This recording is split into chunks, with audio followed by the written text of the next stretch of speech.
Garang serbisyo, tayo ang tulay. Tulong pandugtong para sa hamon ng buhay. Nakikinig, nagmamalasakit, nagseserbisyo. Linya Corpus. Serbisyo agad, serbisyong sagad. Nagseserbisyo, Linya Corpus. Tuwing umaga, dito lamang sa DZMM Radio Patrol 630 at DZMM Teleradio.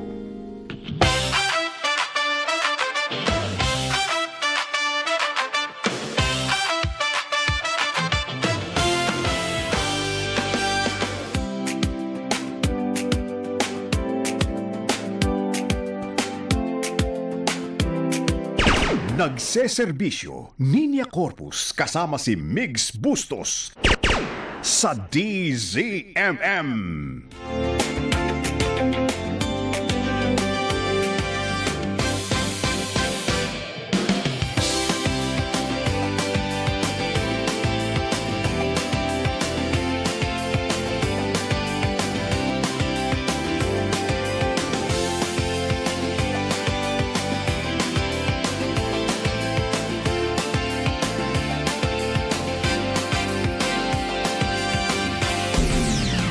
Nagseserbisyo, Linya Corpus at Migs Bustos sa DZMM.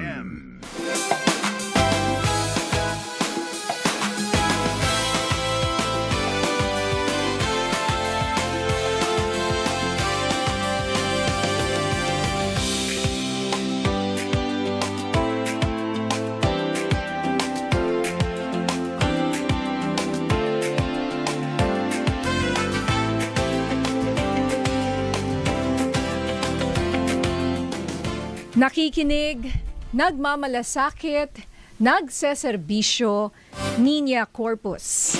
Isang magandang umaga po sa inyong lahat. Ano ba yan? Sabit-sabit naman. Teka lang muna, partner. Tulungan mo na muna. Ewan ko, ba't nangyari yun? Siguro sa dami po na mga pangyayari. Oo, alam mo. Tuesday pa lang.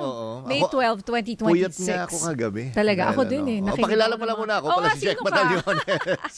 Ako si Jack Batallones, pansamantala ulit na pumapalit muna kay Migs na may inasikaso lang na importante. Partner, kamusta? Ayun.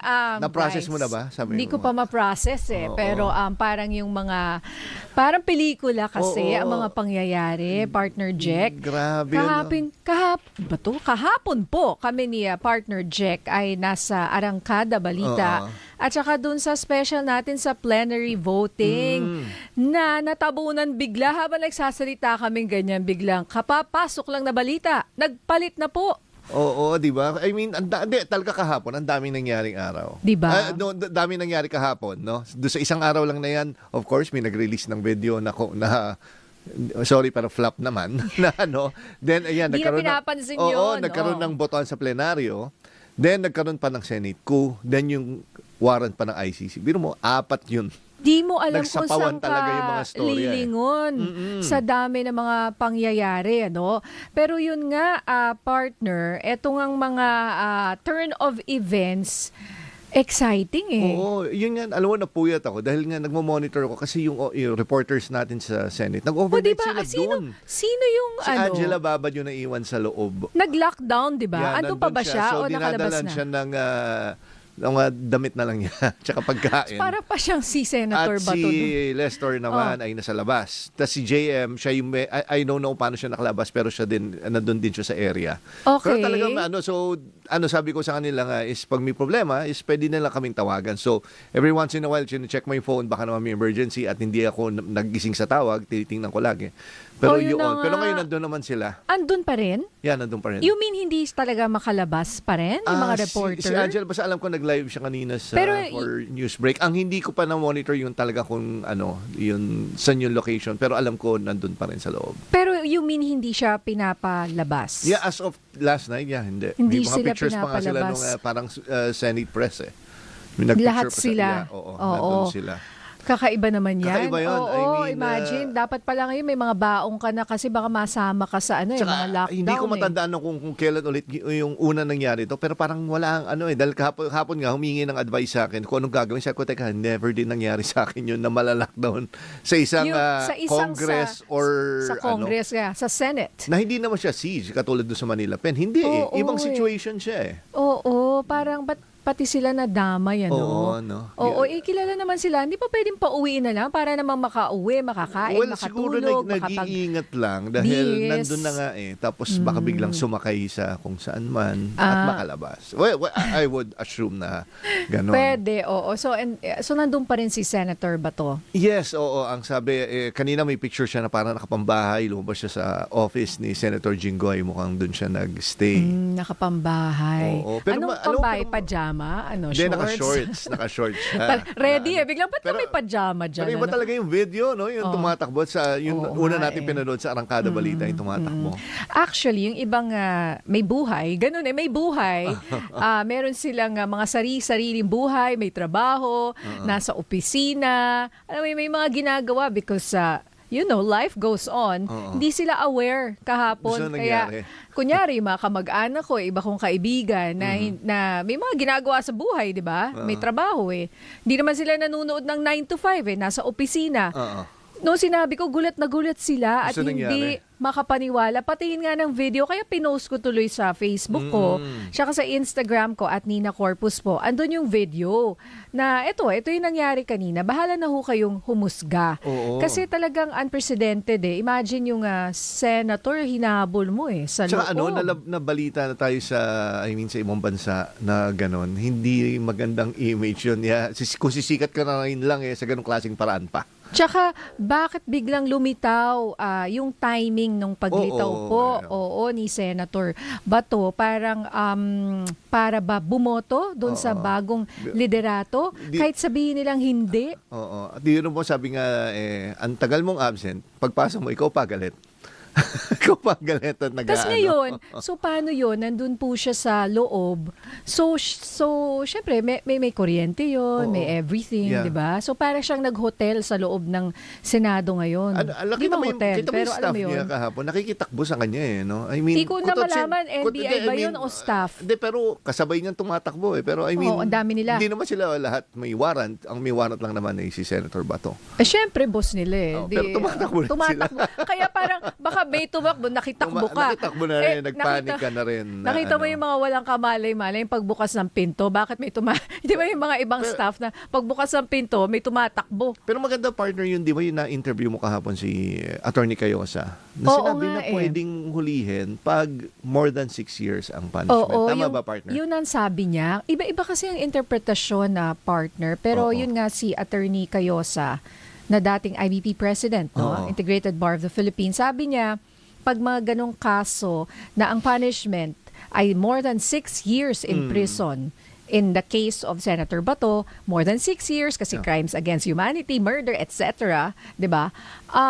Sabi niya pwede raw hulihin. And then nag-cite siya ng examples. Pwede niyo pong panoodin sa aming interview. Hindi ko na na-memorize, pero sinabi niya pwede. Pwede. Tsaka naglabasan nga yung mga videos ng mga dati si Senator Trillanes, Sinarwan din habang nasa Senate, si Senator Laila de Lima. Binigyan din siya. Kasi local courts daw yon, hindi international court. So, yun yung difference, partner So, kung dati, pwede silang mag-serve ng warrant of arrest dahil hindi ito ICC. So, parang ngayon lang to Oo, kaya yun yung argument. At kailangan na let's just watch kung ano yung magiging reaksyon ng Senado, pati ng ICC, di ba? Pati yung mga local natin, yung katulad ng NBI, dito sa ganitong klase ng sitwasyon. Kasi nga, parang first time Kaya nga Oo. Pero yung isa pa doon sa, di ba yung isa ko tinanong siya Professor Contreras. Professor Contreras. Oo, panoorin nyo rin yung mga soundbite niya kahapon. Very emotional siya, At talagang dire-diretso lang. Nung tinanong ko siya tungkol sa papaano po itong ganitong sitwasyon, kung saan parang naging VP Sara Duterte friendly yung Senado dahil nga sa change of leadership Ibig bang sabihin itong overwhelming 255? 57 yata 57 yung huli ko na. nakita. Yeah. Oo. Na boto sa plenaryo kung saan nakahanap sila ng probable cause para mag-proceed sa Senate trial, di ba? Na ipasa doon. Parang baliwala kasi partner, pagdating sa Senado, Oo. dead on arrival na ba to? Yun nga yung numbers no. Yung kaya marami ang frustrated din na ito yung Kongreso, yung House of Representatives, ginawa nila yung kanilang trabaho. Kaya lang ang problema yung pagpapasahan mo ay So at the end of the day, numbers game pa rin po. So mukhang although marami pang mangyayari. alam mo yung sinabi ni mo yung soundbite ni SP Cayetano, ni Senate President Cayetano, sabi wala daw connection to sa impeachment. Na parang ikinagalit ng iba. Oo. Tayo kasi normal lang ako. Sige, okay. Pero ang sabi ng mga katulad ni Professor Contreras, galit na galit. Sinong niloloko mo? Kahit yung tanga, hindi raw ganun katanga. Something like that. Sobrang So, emotional parang, ka po ni Professor na ano. Pero kayo actually na po, marami din. May mga friends ako na gano'n din nga. Pero pa nasa US Kumbaga wala na sila dito pero affected sila Tabi kong text, oh my God, what's happening to our country? May mga gusto. Una, parang kasi may ginagawa ako kabago. At pagtingin ko, eto na nga, mga breaking news. Antabayanan po natin mamaya po sa Arangkada Balita. Every 5:30 po yan. At napapakinggan niyo po kami sa radyo sa Istrenta, sa AM Band. At syempre, napapanood niyo kami sa PRTV Prime Media Channel 31, sa Digital Free TV at sa cable provider na Signal. Bibigyan namin kayo ng summary and rundown ng mga nangyari po kahapon. Ayan, Monday, May 11 dapat at parang itatak mo na sa yung date na yan, May 11, 2026. Yesterday, Monday, sa dami po ng mga nangyari. Pero alam mo, sabi ko nga, life goes on. May mga iba pa naman nagaganap as usual. Isang part lang yan. Talagang although kinuha attention natin, pero marami pa na mga ibang ganap. Yun na sa nga paligid natin. Pero yun nga, sabi nga ni Prof, hindi ganun katanga kahit yung pinakatanga. Anyway, we'll leave it at that. So, dun muna tayo, partner, dahil napakainit ng panahon, 'di ba? Kayo rin ba I'm sure pagising niyo sa umaga pawis na, 'di ba? Kunyari, naligo ka, paglabas mo, pawis ka na rin agad. Yun nga, konting lakad mo nga lang. Kunyari, kanina again, pumunta ako sa chapel, tapos yung chapel natin, hindi mo kasi nakabukas aircon. Ang init pawis na agad din ako pagbalik ko dito. Mainit, sobrang init yan, pati sa gabi. Kaya dahil dyan, sa doktor serbisyo, makakasama po natin ng isang nephrologist. Partner yung nephrologist, specialista sila sa kidney or sa bato. Yeah. So kung may concerns po kayo sa inyong kidneys, mag-text po kayo. I'm sure marami sa ating mga kababayan knowing that ang dialysis isa yan sa mga pinakamarami. At mahirap magkaroon ng nagpapadialysis. access dahil nga halos yung mga dialysis centers, kunyari, tiga Quezon City, kapunuan yan, pumupunta pa iba sa ibang cities para makakuha lang ng services for that. Oo. Ganon kahirap. At saka ang daming dialysis centers. Pero buti na lang yung PhilHealth, dinamihan na nila. Yung pwede mong kunin na libre. Kasi nga, yun. Pero syempre, ang gusto pa rin natin, prevention pa rin po. Kasi, hindi sana ganun karaming dialysis centers or nagpapadialysis kung sa umpisa pa lang ay naalagaan na natin yung ating kidney. Yes, tama ka dyan, partner. Oo. And syempre, yan po ang pag-uusapan natin. Kidney-related issues, diseases, and especially how itong napakainit po na panahon ay nakakaapekto sa ating mga bato or sa kidney. Meron daw mga dehydration risks. Lalo na siguro yung may mga currently may sakit sa kidney, di ba? Yun yung kumbaga na sila na may malaking risk para sa kanila. Yung kunyari pagod na pagod ka pero imbis na tubig inumin mo magso-soft drinks Soft ka. drinks or juice or Diba? kayo may pineapple daw, di ba? Ikaw naloko ka doon sa pineapple. Naloko ko doon. Well, ngayon yung natuto pala na ako. tumaas yung sugar mo doon sa yung mga kakain High blood ka na, diabetic ka pa. Kakain daw ng bagnet tapos iinom ng Pambalanse. may May pineapple. pineapple juice. Kala ko talaga totoo yun. Talaga? I'm sure marami rin ang nalito dyan. Kasi, fake news po yan. Dahil doktor na yung kasama natin. Kaya nandito yung mga doktor. Sila po parang ano lang daw yun, marketing, totohanan. ang tawag dito, strategy ng oo. isang company na yon. Oo, na masarap rin naman. Pero Oo kung naman. isipin, Huwag mo na isipin na gaganda yung cholesterol mo or sugar mo or gagaling ka sa high walang blood. ganon. Wala akong Walang ganon. Pero kung sa masarap, sige, masarap naman. Lalo na kung may Totoo naman. ice. Oo, Diba? totoo naman. Oh, ayan. But anyway, yun po, kung may questions po kayo, i-Viber nyo sa amin yan 0919-278-3000. Ayan po ha. Dahil back-to-back po ang ating nephrologist with the President and Chief Executive Officer po, walang iba ng Philippine Health Insurance Corporation or PhilHealth. Ayan, ito, blockbuster partner. Dahil anything about PhilHealth benefits, marami po ang tanong ang ating mga kababayan. Pero ang magandang balita, partner Jack, ay mag-e-expand ng benepisyo sa benepisyo sa PhilHealth dahil ibabalik sa kanila yung 60 billion pesos na PhilHealth money mula ho sa Treasury. So, ano ang magiging epekto niyan sa ating pong mga miyembro ng PhilHealth na lahat po ng buong lapat lahat miyembro ng PhilHealth. Kumbaga, paano Lahat ng Pilipino. mapapakinabangan ng mga members yan. No? So, which is mamaya maganda may explain sa atin kung ano yung mga benefits pa na nadagdag para sa ating mga beneficiaries ng Opo. PhilHealth. And syempre kung may questions po kayo, dahil kasama natin mamaya ang Presidente and CEO ng PhilHealth, pwede nyo pong itanong sa amin yan, whether sa Instagram tuloy, sa IG, hindi po, sa YouTube, sa Facebook, live stream, at DZMM Radyo Patrol sa Istrenta. At pag-uusapan rin po natin yung mga Z benefit package para po sa mga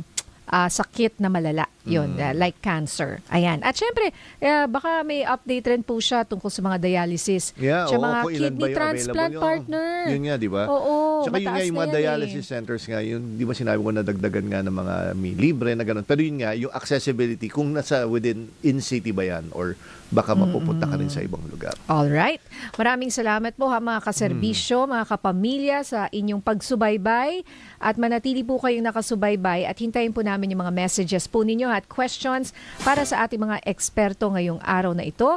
Magbabalik po kami dito lang po sa Nagseserbisyo Niña Corpus. Kasama ko po ngayon si partner Jack Batallones. Ang oras po natin 11:18 ng umaga.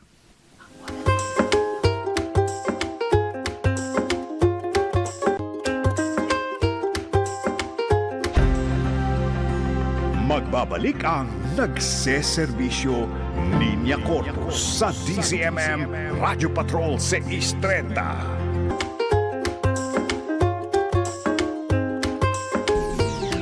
Nagseserbisyo Niña Corpus at Migs Bustos sa DZMM.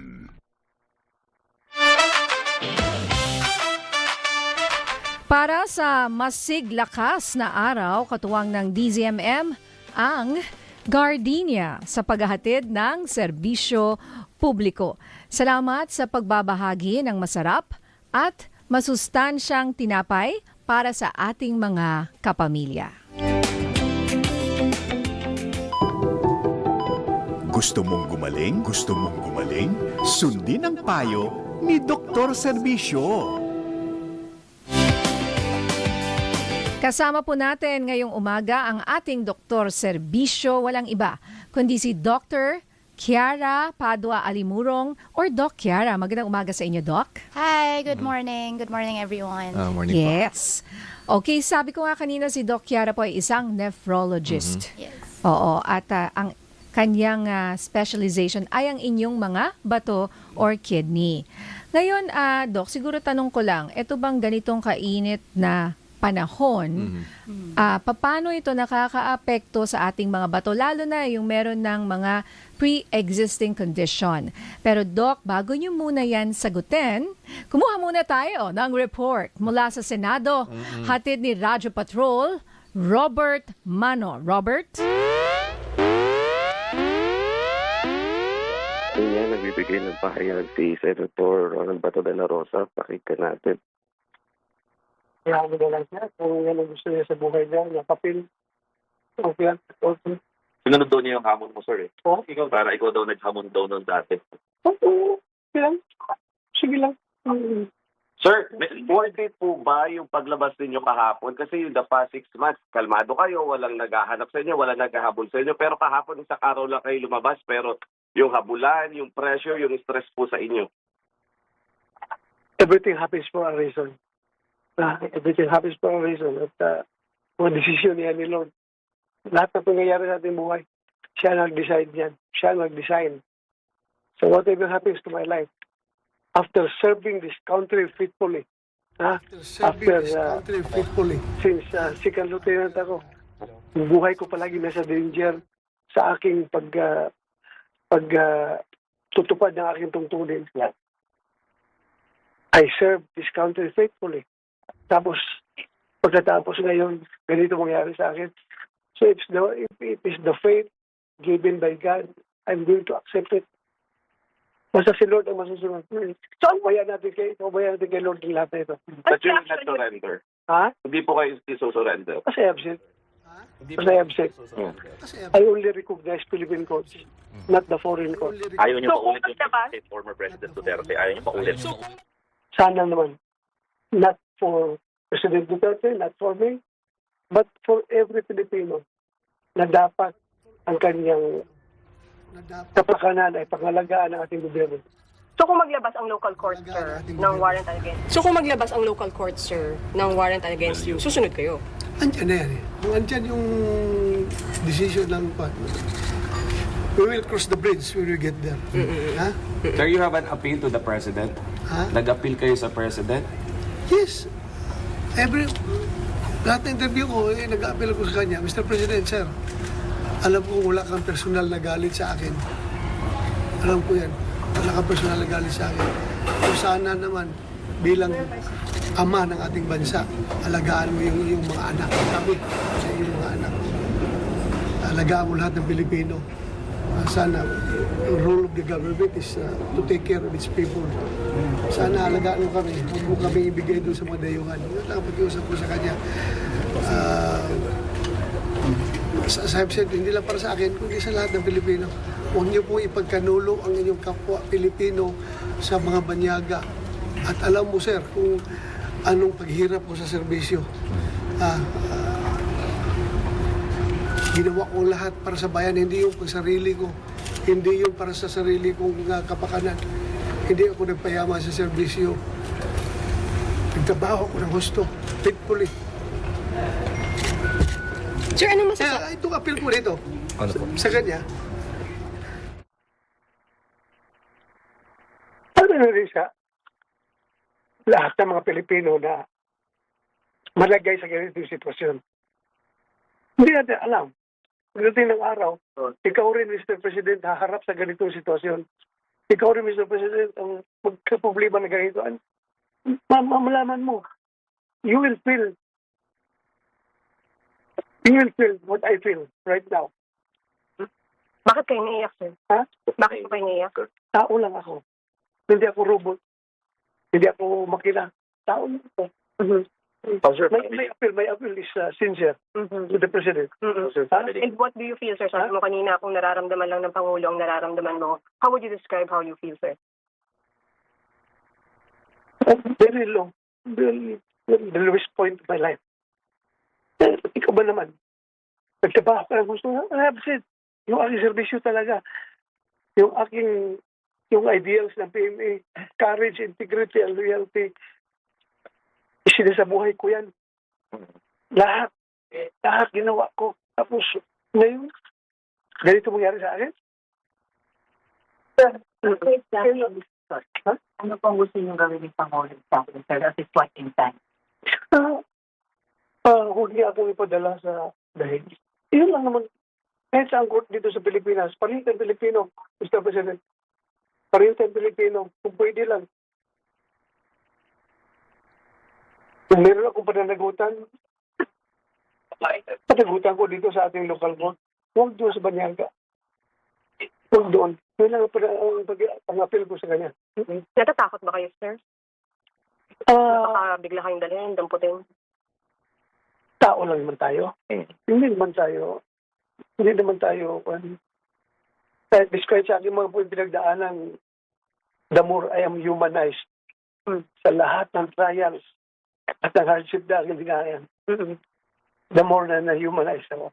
So, sir, ano comment nyo doon sa mga EJK na kinoconnect sa inyo? Allegedly kayo ang behind. Sir, sabi sa warrant, kasi may reasonable grounds daw to believe that you're involved in Yeah. That's their point. That's their point. May point naman din tayo. That's their point. May point naman din tayo. Ikaw ba, do you think may napatay akong tao sa EJK? Ha? Do you think meron ako inutusan na patayin mo yan? Ha? This is all about politics. Ha? Politics ito. Yung Trillanes na galit sa mga Duterte, yung mga makakaliwa, na galit sa pagtira ni Duterte sa mga komunista. At yung Sakim na Martin Romualdez na gusto maging presidente ng Pilipinas, sila ang nag-coordinate itong lahat para pabagsakin ang mga Duterte. Senator, do you think this is all about politics? Yeah. Kasi kung hindi ito politics, bakit hindi ako kasuhan dito sa local courts? Ha? They want us to banish from the Philippine soil. Yan ang gusto nila, kaya doon sila nag-file. Dito, kung gusto nyo accountability, filean mo ako dito. Ang kaso sa Pilipinas. Nandiyan yung mga Philippine courts natin. Pero kahit isang murder, walang pinail sa akin. Kasi alam nila wala akong pinatay na tao at wala akong inutusan na patayin ninyo yan. Alam nila yan. Eh, yung mga taga-ICC na naniniwala sa kanilang mga fabrication. Sir, Everything is fabricated. So, ano lang ang naging role mo, sir? Ha? Ano lang ang naging role mo? Ang role ko is para mag-lead sa war on drugs. Ha? And it doesn't mean pag war on drugs ay patayin lahat ng tao. Ha? Of course, kung ang buhay ng mga pulis ay nasa bingit ng kamatayan, ay dapat depensahan lang sarili nila. At wala akong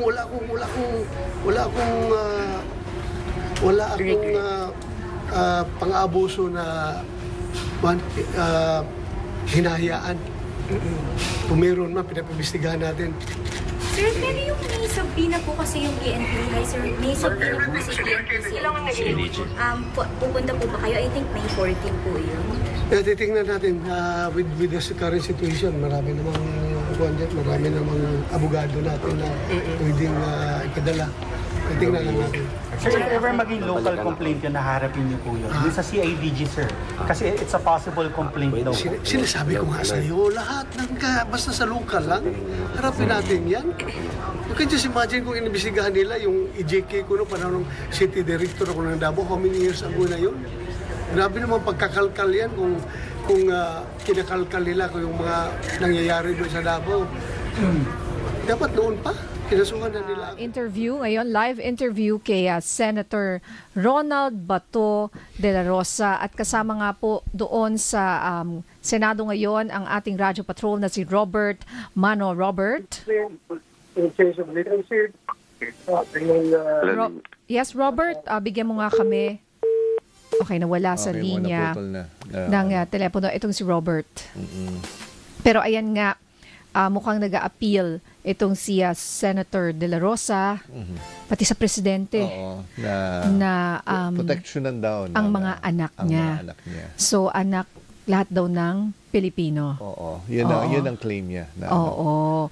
So, a very, very emotional Senator Ronald Bato de la Rosa. Ibang-iba doon sa dati niyang asta, kung saan hinahamon niya. Si former Senator Trillanes, sabi niya, parang make my day, ikaw pa magposa sa akin. Tapos ikaw punta dito, ikaw mag-warrant, walang ICC yan, ikaw mismo magposa sa akin. Then, nakita natin yung video. Kaya pumunta si former Senator Trillanes na, diba, tinanong na sabi, kaya ako nandito kasi pinatulan ko yung hamon niya, na ako magdala ng warrant. O, ginawa nga ngayon, ang problema, tumakbo naman. Ayun nga, kala ko sasamahan pa niya si Tatay Digong. Oo, awa na siya doon at po namimiss sa niya. ICC. Ayan nga po. Kaya po, Hindi ko, ganun ba yung nami-miss? ma-process. Tatakbo ka. Ito na naman tayo. Hindi ko po Tatakbo ka. ma-process. Kala ko ba nami-miss at gusto mo samahan, di ba? Si Yun na tatay, gusto mo nga. So, parang, biglang ngayon nakita ka sa video na tumatakbo. So, anong signal anong message yung pinapakita mo rin sa mga followers ni former President Rodrigo Duterte? Di ba? alright. Balikan po natin ang ating Dr. Servisyo dahil tuloy pa rin po ang mga sakit. Ganun. Totoong sakit na to. Ito. Bukod sa sakit na sakit sa ulo ng Ibang mga klaseng bato pangyayari. to. Ibang klaseng bato to. Ito na nga ang totoong Ibang klaseng bato. literal na bato ang pag-uusapan namin ngayong araw. Kidney. Tama ka dyan, partner. Kidney-related issues. Kasama nga po ang ating espesyalista sa bato na si Dr. Kiara Alimurong, ang ating nephrologist. Ayan, Doc, yung tanong ko kanina. From one bato to another. Yes. Ang ganda nung transition natin. Ano ba ang magiging effect nitong sobrang init sa ating bato or kidney? Actually, normally, no, even when it's not so hot, no, may mga tinatawag na insensible losses. So, when we breathe, sa skin natin, around 400 to 800 ml of fluid ang nawawala sa katawan natin. And now, na sobrang init, mas marami pang fluid yung nawawala, especially ngayon na talagang nagsusweat yung nagpapawis yung mga tao, no? So that really increases the risk of dehydration, and actually dehydration is the most common cause of acute kidney injury o yung biglaan na akyat ng creatinine, yung lab test na chine-check natin para makita kung kamusta ang kidneys natin. Pero yung Creatinine pala yun. Kumusta creatinine mo, partner? Yung siguro huli ako nagpa-check mga 20 nung bago ako operahan. Tapos hindi ko na chinek. So, hopefully maayos. Doon pala, tine-check ang creatinine kung okay ang kidney. Yes. So, actually, syempre, marami naman markers at kinokorrelate din naman natin sa pasyente yung mga nakikita natin sa laboratorio, no? Pero ang pinaka-usual na tinitignan natin is yung creatinine, yung mga urinalysis, kung may mga protina ba doon sa ihi, no? So, may mga iba kasing tao iniisip na ang CKD ay basta lang mataas yung creatinine. So, that is actually wrong, no? So, kahit normal pa ang creatinine o mababa ang creatinine, kung maraming mga protina sa ihi o palaging may dugo doon sa ihi, it can still signify another type of chronic kidney disease, no? So, that's why it's very important for us to, see the patients para ma-explain din namin yung mga bagay-bagay na hindi lang basta mataas na creatinine. Yung dati nagkaroon ako ng problem sa bladder noon. Halos araw-araw Check ka nun. Hindi creatinine, yung urinalysis, yung basic na dahil tinitingnan nila kung may dugo or ganun pa. Ayun. So halos araw-araw talaga nandyan ako sa clinic, sasubmit ka ng So, what is your warning po, Doc Kiara, sa mga mataas ang sugar? Borderline diabetic or lalo na yung mga may diabetes, lalo na ngayong mainit ang panahon? Actually, diabetes and hypertension are your top 1 and 2 causes of CKD, especially here in the Philippines. No, so ngayon, if lalong-lalo na kung meron ka na mga sakit na ganto, tapos ma-dehydrate ka, it can cause further injury, kumbaga, doon sa kidneys mo, and it increases further the risk for kidney injury. The same way po na kapag dehydrated ka, your sugars can also go up further and can cause yung mga tinatawag na diabetic ketoacidosis, which is a life-threatening complication also of diabetes. And kunyari, di ba partner yung mga athletic na lagi pag nagjo-jog, ang hindi tubig minsan iniinom lagi yung mga electrolytes. Totoo ba yun? Or nakadaglag lang sa sugar yun? Actually, syempre when we sweat, hindi lang naman kasi tubig ang nawawala sa katawan, pati mga electrolytes, sodium, potassium. So, yung mga ating athletes or yung mga taong palaging talagang profuse sweating, kumbaga, it is really suggested na electrolyte-containing fluids ang inumin. Kasi again, hindi lang tubig ang nawawala. You also have to replenish the electrolytes that's lost in the body. So, pag kung puro tubig lang ng tubig, hindi na-replace yung electrolytes, pwede magkaroon ng mga dilution doon sa dugo na pwede mag-cause nung mga pagbagsak ng sodium, lalong pagbagsak ng potassium. So sa mga athletes natin, yan yung mga nagko-cause ng cramping, no? Can be other symptoms such as dizziness, headache. So maraming side effects kumbaga kung puro tubig lang at hindi na-replenish yung electrolytes. Yan ay for the active people, no? Or Yes, what about oo. just normal people? Normally naman, no? So, kung ano naman yung usual, kunyari tayo maglalakad lang, water should be enough because even our food has electrolytes naman, di ba? May salt and pepper tayo, pampalasa, or fruits, no? So, that should be enough. Pero especially among athletes or patients na talagang nasa arawan na profuse sweating, mga construction workers natin, or ano, no? Then, electrolyte drinks might be good for them. But of course, like what you said earlier, no, pwedeng tumaas din ang asukal ng isang pasyente kung puro electrolytes din naman. So by the end of the day, ang palagi ko pong sinasabi sa aking mga pasyente na kailangan everything in moderation, no? So hindi naman din pwede na puro electrolyte drinks na lang yung iinumin. So balance pa rin naman tayo. Okay. Pero yung mga energy drink, iba naman yun, di ba? Iba naman yun. Yun na talagang... Ayun yung mga makukulay. Oo, at matamis. magpapalpitate ka minsan. Yes, sa so that's different. That's syempre your electrolyte drinks or your oral rehydration salts, no? Yung mga alam nyo, yung mga usual na binibigay, lalo na pa nagdadiarrhea, nagsusuka yung isang tao, your Gatorade, your Pocari Sweats, no? Those are the electrolyte drinks. So iba siya sa energy Iba siya, drinks oo. naman. Iba pa yung Ang taas ng energy sugar drink. ng energy Mataas drink. siya. Yeah, Actually mataas siya. po, yung mga ini-interview natin dati, mga driver, Yeah. naku, bigla sila may diabetes. May na-observe niyo ba yun, Doc? Kasi Yes. lalo na Ang yung rason mga nila overnight pampagising na daw driver. pampagising daw nila yun O mga taxi yung driver. ganong klaseng Oo, ano. pati kahit hindi energy drinks, even yung mga 3-in-1 na coffee, that's actually also very high in sugars as well eh. Kaya 2-in-1 na lang? Or, or 2-in-1. black? Just Black yung coffee wala. na lang. Oo. Or kayo na magtimpla, mag-brew ng sariling coffee. Oo, dapat ata gawan ng ano yan, ng ng FDA, yung mga 3-in-1. Yeah. Gandahan naman nila. Or i-approve nila yung mas healthy Oo. version. May kaibigan ako nag-work dati sa ganyan company, gumagawa na ako 3-in-1. Sabi nga yung mga beans daw na ginagamit doon sa 3-in-1, yan yung mga patapon na beans daw. Kasi Yung mga- mura at saka Yeah, maramihan. oo. Oo. Kaya hindi Oo. maganda siya. Kaya mura. Oo. Pero kape pa rin naman siya.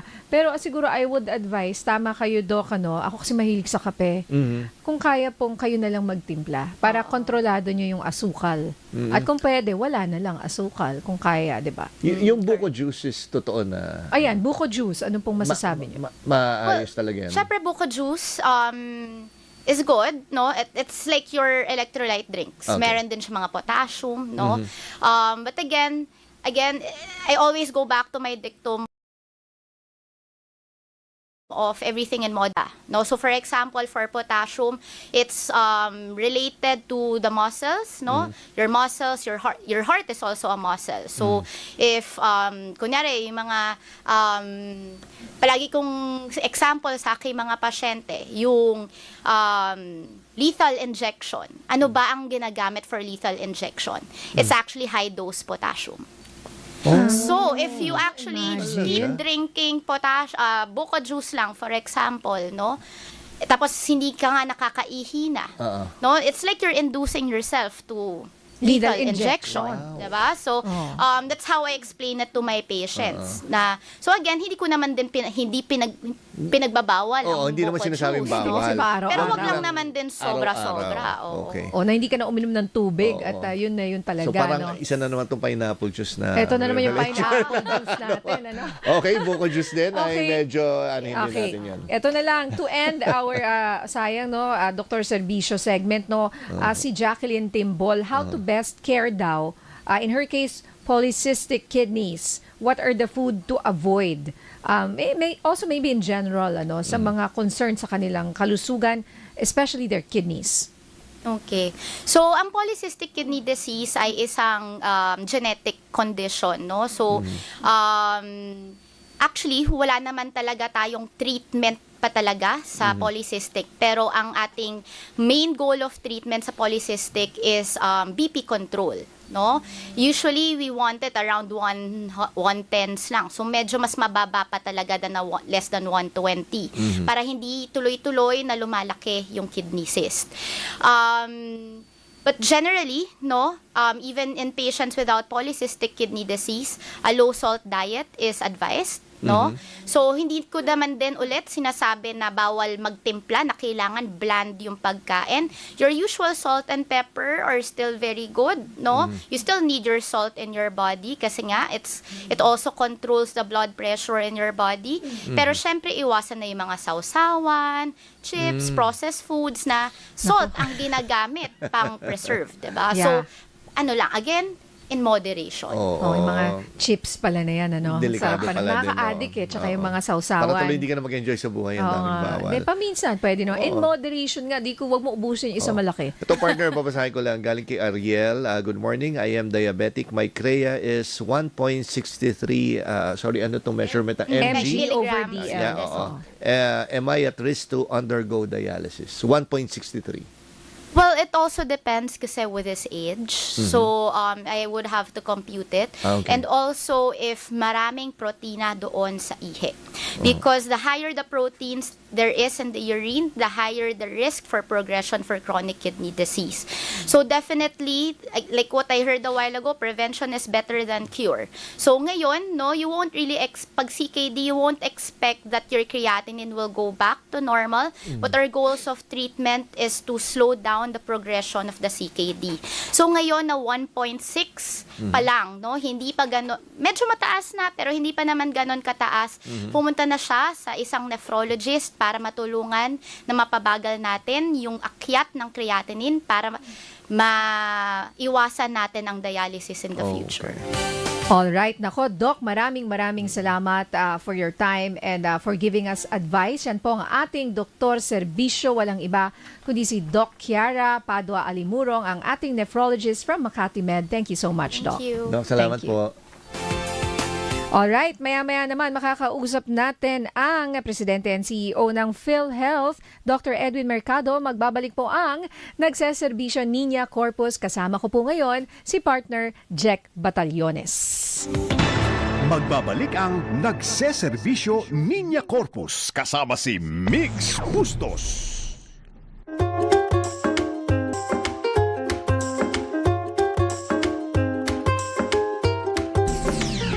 Nagseserbisyo Niña Corpus at Migs Bustos sa TZMM.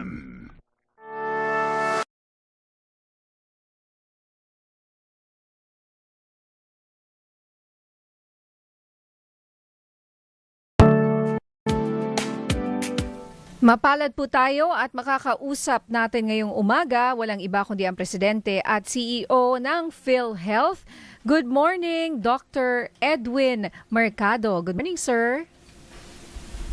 Good morning, Nina and Mig. Magandang umaga po sa lahat ng ating tagapakinig at taga-subaybay. Opo. Doc Edwin, si Migs po ay may mahalagang lakad kaya ako lang po ngayon. Kasama ko po si partner Jack Batallones ngayong umaga. Morning, sir. Good morning okay. po. Okay lang po. Okay. Good morning, Jack. Opo. Good morning, Nina. Yes. Doc Edwin,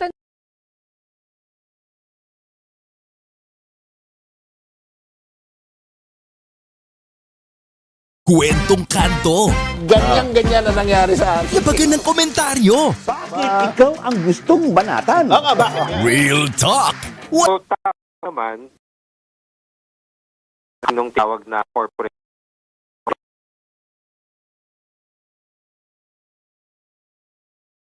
Kwentong kanto.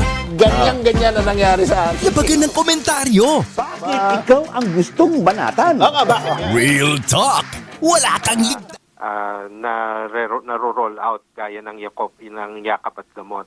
So base sa aming ginawang corporate operating budget, ang aming tinatayang ibibigay na benefit expense ngayong taong ito ay aabot sa 378 to 400 billion.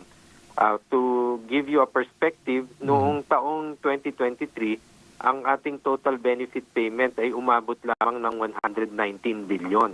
So sa loob ng halos 3 taon lang ay tumaas na ng 250 to almost 300% yung ating mga dagdag na mga benepisyo at mga binibigay na mga nilalatag na mga bagong mga coverage. So yun ay tinitingnan namin. Meron tayong mga bagong benepisyo. For example, yung ating maternal care package na nilunsad lang natin noong April 30. Opo. Ito ngayon ay kasama na yung mga prenatal check-up, pati yung mga kinakailangang vitamina sa ating mag-ina at pati yung ating mga vaccinations at even our ultrasound. At yung mismong panganganak, ito man ay maging normal delivery, CS, at kahit yung mga nakunan na kailangang raspahin, covered natin yan. Tapos kasama na rin dito yung yung postnatal na pagkaanak ay sinusubaybayan din namin yung kalagayan ng mag-ina hanggang yung unang mga 100 araw after birth. Okay. So yun ay isa lamang sa mga nakaplano ng ilatag naming mga benepisyo this year. Doc, ano sinasabi na PhilHealth Z Benefits Package po? So, magandang katanungan yan, Jack. Ang Z-Benefit Package ay doon sa mga mas malalalang sakit, yung mga tipong umaabot ng 100,000 hanggang milyon ang ating mga pinabayaran.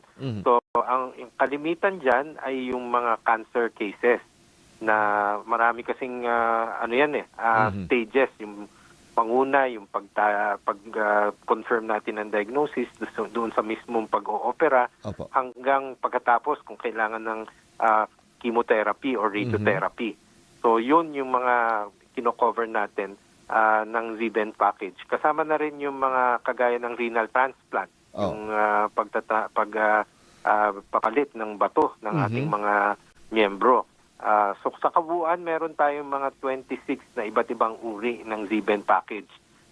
Depende yan sa diagnosis sakit ng ating pasyente. And gaano po kaya laki yung coverage doon? Paano po natin na-identify kung magkano i-cover ng PhilHealth?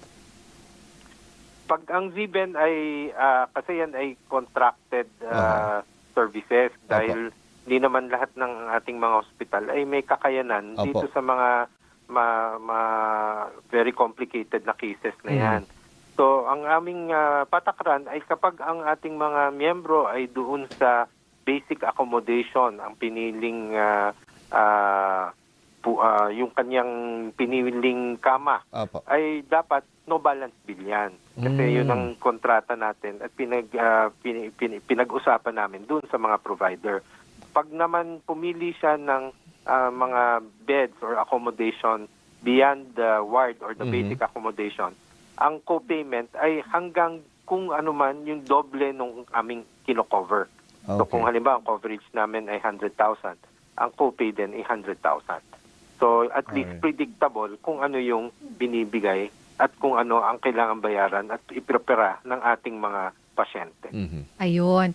So, Doc Edwin, kumusta naman po yung yakap na programa ng PhilHealth na 'di ba kasi gusto nyo ngang ilapit sa ating mga kababayan itong mga diagnostic tests, etc. no? Kasi meron po kaming mga naririnig na balita na parang may mga ilang centers or clinics na they stop giving the yakap benefits dahil daw po ay hindi sila nababayaran. Ano po ang reaksyon nyo dito, Doc Edwin? So itong yakap ang ating pivot to primary care kasi nga ang aming tansya, mga 33% to 35% ng mga inpatient cases ay dapat naalagaan at na-prevent yung admission kung nabigyang tuon ka agad dun sa primary care. So yun yung aming pivot. Kasama dyan yung unlimited consult, kasama rin yan yung basic na mga pagsusuri, lab test, at saka yung essential medicine na 21, parte na yan ang dapat binibigay ng ating mga accredited clinics. Ngayon, yung pinalawig namin, nagdagdag kami ng 54 na gamot, so yun naman ay nakapaloob doon sa ating gamot or access sa gamot, guaranteed access to outpatient medicine na pwedeng kunin ng ating mga pasyente doon sa ating accredited pharmacies. Basta meron silang reseta ng gagaling dun sa ating accredited Yakap doctors at Yakap clinic. So yun, binabayaran namin diretso dun sa pharmacy. Hanggang 20,000 a year yan na credit line per patient. Tapos meron tayong cancer screening, 6 na mga cancer test para sa cancer ng breast, cancer ng liver, ng lungs, at saka ng prostate. At yun naman ay binabayaran din namin directly dun sa mga accredited hospitals.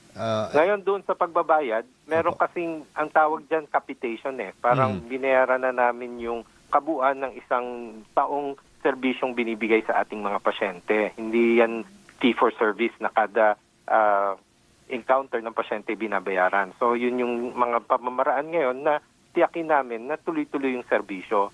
Kaya ang computation kasi niyan, inihintay pa natin until end of year kasi ang formula depende dun sa mga naibigay na mga serbisyo until December 31.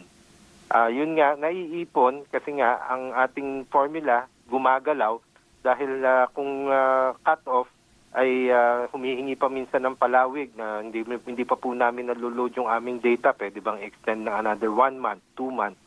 Kaya hindi compute ng ating eksaktong payment until nakapasok na po lahat ng ating mga records ng ating pasyente kasi yun po yung basihan ng aming pagbabayad. Ba't ganun po, yung unang bahagi naman po niyan ng ating capitation payment, pag nagkaroon po ng first patient encounter, ay binabayaran na po namin agaran. Buwanan po namin binabayaran yan at yun nga po yung pang-sustena ng operations ng ating mga Yakap clinics. Yun po, pinag-aaralan namin paano pa maging mas efficient na ma-divide din namin yung full payment over the whole year at hindi na dun sa katapusan ng taon. Oo, okay. Kasi ngayon nga po may mga balita, yung mga nag-stop sila no, ng pagbibigay ng Yakap benefits or Yakap, parang yung pagiging Yakap nila, clinic or center nila. Ini-stop nila. Tsaka yung supplies daw ng gamot, dahil maraming nga gusto mag-avail, parang may mga na hindi available. Oo, so mga ano pong supplies. message nyo doon sa mga hindi pa nababayaran or hindi nabayaran? Kailan daw po sila babayaran? So, nung nakaraang cut-off natin mula nung March 30, kasi yun yung hiniling ng maraming mga Yakap providers, ay nakapagbayad na kami ng almost 90% ng ating mga claims. So, gumagalaw na naman at siguro mabilis na yung mga natitirang linggo para mabayaran na namin yung nung nakaraang taon. Yun namang moving forward this year ay binabayaran din namin ng prospectively. Kaya nire-require namin para mabilis po yung bayad ang aming sinasuggest. Talagang mag-invest sila dun sa magandang electronic medical record at ang kanilang electronic medical record ay nakakonect na sa internet para every encounter automatic na ifa-file po yung claim sa amin. Kasi pagka naka-offline, natatagalan sila kasi ang problema po yung mga encoder ng ating mga clinic. Medyo po nagkakaproblema dahil minsan po matagal bago ipasok yung kanilang record. At saka meron din po kaming sistema na ino-audit. So minsan po pag mali po yung entrada ng ating encoders, ay nire-reject din po ng system natin. Kaya quality control din po. Gaya rin po sa hospital, ang sabi namin, kami nasa 15-16 days na magbayad ngayon dun sa datihang 40 to 60 days. Pero hindi namin sakop yung quality nung sinafile na claim ng mga hospital. Dahil po nakadepende dun sa clerks ng mga hospital. Kaya tinuturuan din namin po. Ayan. Okay, okay, sige po, Doc Edwin, I'm sure marami na pong nakarinig yung mga nagtatanong or yan naman pala yung inyong explanation, i-upgrade rin yung kanilang mga technology sa kanilang mga clinics and hospitals, but I'm sure you're doing everything naman you can sa PhilHealth, no? Para mas marami po ang makakuha ng benepisyo. Syempre hindi naman perfect yung sistema, but hopefully gumaganda siya, no, Doc, especially dumami ang inyong nadagdagan kayo ng 60 billion, di ba? Okay, bago tayo magpaalam, Doc Edwin, baka may mensahe po kayo sa ating mga kababayan mula po sa PhilHealth. Paano po namin magagamit yung mga benepisyo na yan, lalo na yung sa Yakap or yung mga, di ba, sabi nyo, yung primary care, Doc Edwin? So, iniinganyo po namin at talaga pong ini-encourage yung ating mga miyembro na magpa-rehistro sa yakap. Bagamat tayo pong lahat ay PhilHealth member, dahil yan po ang nakapaloob dun sa ating Universal Healthcare Law, kailangan pa rin po munang kumuha ng PhilHealth ID number kasi po yun yung paraan nating tiyakin yung pagkakakilanlan ng ating mga miyembro. At pagkatapos po noon ay pwede pong pumili kung ano po yung clinic na pinakamalapit at pinakagusto nila. Ito po ay hindi sapilitan. Ito po ay ayon sa gusto ng ating mga miyembro. At ang mga accredited clinics naman po ay nakikita dun sa ating eGov app or pwede pong sumangguni mismo dun sa aming local branch kung tawagin po namin ay Local Health Insurance Office.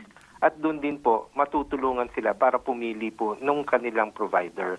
At yun po, pagka nakapili na sila po ay magseset ng schedule at sila po ay gagawan po ng thorough risk assessment ng ating mga doktor. At doon po magmumula yung mga karagdagan pong eksaminasyon, gaya po ng lab test o yung atin pong gamot.